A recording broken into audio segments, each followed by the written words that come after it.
PSL এ লাহোর কালান্দার্স দলটার রীতি বলা যায়। ম্যাচ শেষে দারুণ পারফর্ম করাদের দলটার মালিক সামিন রানা প্রশংসা করছেন। সেরা ফিল্ডার কিংবা ম্যাচের মোড় ঘুরিয়ে দেওয়া পারফর্মারকে আইফোন গিফট করছেন। গেলবার পিএসএল এ লাহোরের হয়েই খেলা রিশাদ হোসেন আইফোন জিতেছিলেন।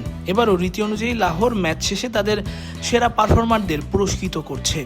লাহোরের হয়ে এবারের পিএসএল এ খেলা মুস্তাফিজুর রহমান এবং পারভেজ হোসেন ইমন আইফোন না জিতলেও জিতেছেন দলটার মালিক সামিন রানার ভূয়সী প্রশংসা।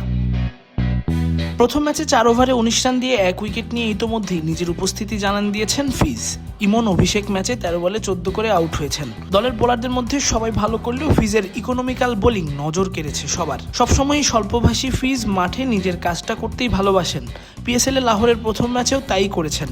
তাই তো লাহোর কালান্দার্সের মালিক সামিন রানাও অল্প কথাতে মুস্তাফিজের প্রশংসা করলেন চ্যাম্পিয়ন আখ্যা দিয়ে। মুস্তাফিজকে স্যালুট জানিয়ে বললেন, আমাদের চ্যাম্পিয়নের জন্য আমি কি বলতে পারি, ফিজ ওয়েল ডান। সঙ্গে সঙ্গে পুরো ড্রেসিং রুমে ফিজের সতীর্থদের করতালি।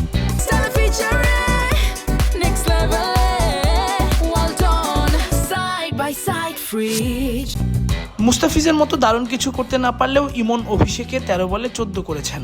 শুরুতে সিঙ্গেল ডাবলস করে স্ট্রাইক রোটেট করেছেন, তবে মার্নাস লাভুসেনকে হাঁকানো ছক্কা নজর কেড়েছে বাংলাদেশি ক্রিকেট ভক্তদের।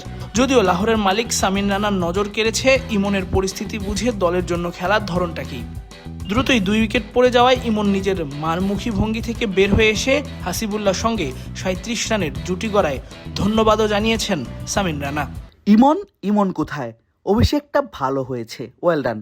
যেটা আমি আগেও বলেছিলাম, কতগুলো 6 হাঁকালে বা কত রান করলে এগুলো কোনো ব্যাপার নয়। ওই সময়ে তুমি যেভাবে চাপটা সামলেছ সেটা খুবই ভালো ছিল। ওই সময়ে একটা পার্টনারশিপের প্রয়োজন ছিল। তুমি তোমার নেচারের বাইরে গিয়ে খেলেছো, তোমার নেচারটাকে কন্ট্রোল করেছো এবং তুমি দলের জন্য খেলেছো। এই কারণে তোমাকে ধন্যবাদ। তাসফিক পলক, ক্রিক ফ্রেন্সি।